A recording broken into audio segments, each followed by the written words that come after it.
Hello Darsi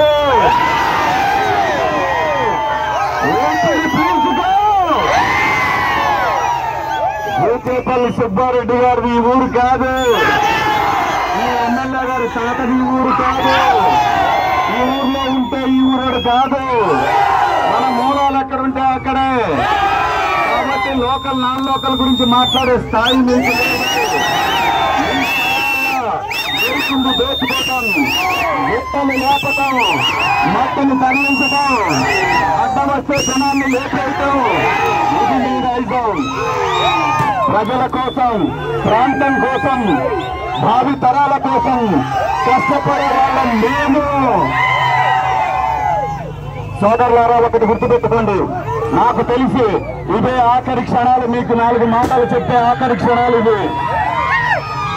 Jaganmohan Reddy గారు అంత మాయ ముఖ్యమంత్రిని ఈ ఆంధ్రప్రదేశ్ ఎప్పుడూ చూడలేదు.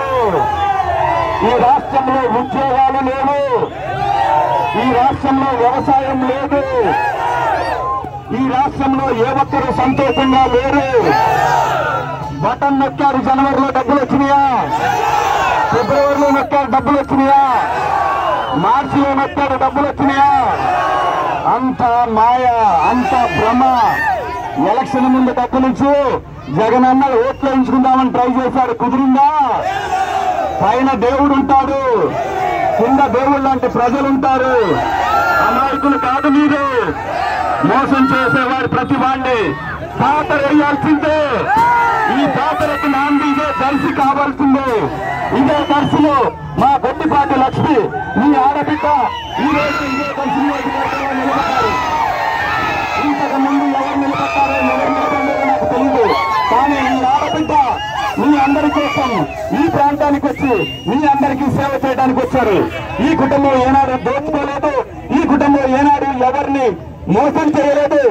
మీకు సేవ చేయడానికి వాళ్ళ బ్లడ్ లోనే ఉంది సేవ చేసే గుణం. అలాంటి మహిళని మీరు మీ ఇష్టం వచ్చినట్టు మాట్లాడితే భయపడతారనుకుంటున్నారండి భూచేపల్లి గారు. ఇక్కడ ప్రహ్లాదంలో ఎవరికి భయపడేదేలా.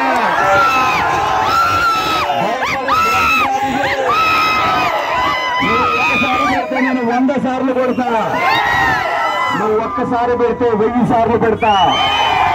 పెట్టే గుణం మాది, దోచుకునే గుణం మీది. సోదరులారా, ఒకటి మాత్రం గుర్తుంచుకోండి, ఈ రాష్ట్రానికి ముఖ్యమంత్రి వచ్చిన తర్వాత మన బిడ్డలకి ఉద్యోగ అవకాశాలు లేకుండా, రాజధాని లేకుండా చేశాడు. మీ అందరినీ మోసపేరుతామనే హామీలతోటి ఈ రోజు ఆంధ్రప్రదేశ్ ను భారతదేశంలో అట్టడుగు స్థాయిలో నిలబెట్టాడు. పాఠశాలలు అన్నాడు, నాడు నేడు అన్నాడు. కాంట్రాక్టుకి మాత్రమే నాడు నేడు, బిడ్డలకు కాదు. భారతదేశంలో అక్షరాస్యతలు ఆంధ్రప్రదేశ్ ఏ స్థాయిలో ఉందంటే 30 లాస్ట్ ప్లేస్ లో ఉంది ఆంధ్రప్రదేశ్. నా రాష్ట్రంలో విద్య చాలా బాగుంది చూసినారన్నా, నా రాష్ట్రం విద్యలో చాలా బాగుంది అన్నావు.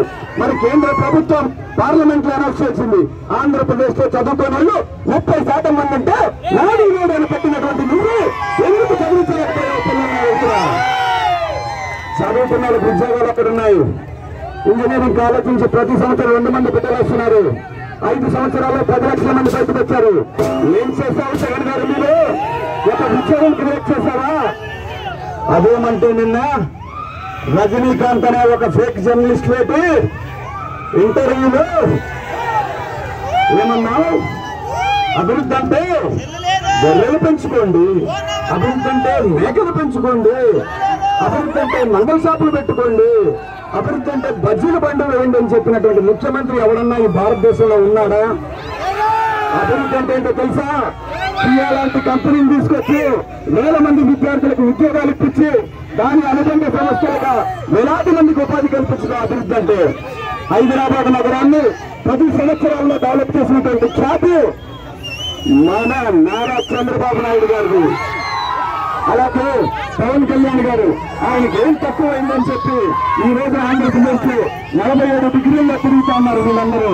సినిమా చేస్తే 100 కోట్లు వస్తాయి. లీగల్ మనీ 100 కోట్లు ట్యాక్స్ పెయిడ్ మనీ. కానీ మీరు ఈ రోజున ఆంధ్రప్రదేశ్ ని అనుబంధన దోచుకున్నారు ముఖ్యమంత్రి గారు. ఇక రైతుల విషయానికి వచ్చాడు, అన్ని అయిపోయినాయి, మొత్తం సర్వం దోచేశాడు. ఇక ఆఖరికి నా అక్క చెల్లెమ్మల్ని కోటీశ్వరులు చేస్తానంటున్నాడు. 5 సంవత్సరాల్లో ఎంతమంది కోటీశ్వరులు గారు నా అక్క చెల్లెమ్మలు చెప్పండి, ఎంతమంది అక్క చెల్లెమ్మల్ని కోటేశ్వర్లు కాదు కదా, మీ బిడ్డలకి కూడు పెట్టే పరిస్థితి కూడా ఉండదు. ఇంకోసారి ముఖ్యమంత్రి బిడ్డ గుర్తుపెట్టుకోండి. నేను ఎవరిని భయపెట్టేటలా, మీ భూములను లాక్కోవడానికి ల్యాండ్ యాక్ట్ తీసుకొచ్చాడు, ల్యాండ్ 30 lakhs తీసుకొచ్చాడు. ఆ యాక్ట్ లో మీ భూమి మీదని నిరూపించుకోవాలి. అదే మీ బిడ్డలకి, మీ ఆడబిడ్డలకి ఎవరికైనా కట్నం ఇస్తే ఆ భూమి నీది అని మీరు నిరూపించుకోవాలి. కాబట్టి సోదరులారా, ఈ ముఖ్యమంత్రితో ఇంకా ఏమీ కాదు. ఈ ముఖ్యమంత్రికి చేతనైంది ఒకటే, కులం గురించి మాట్లాడుతున్నావు. జగన్మోహన్ రెడ్డి 7 రెట్లు, శివాజీ నేను తమ్ముడిని, పవన్ కళ్యాణ్ నాయుడు మన ముగ్గురు కోసం వచ్చే ప్రతి రెట్టు. ఏంటి డిఫరెన్స్? మనిషిగా మానవత్వంతో ఉండటం నేర్చుకోవాలి ఎవరైనా సరే. కులం కూడు పెట్టడానికి కులాలను రెచ్చగొట్టావు, మతాలను రెచ్చగొట్టావు,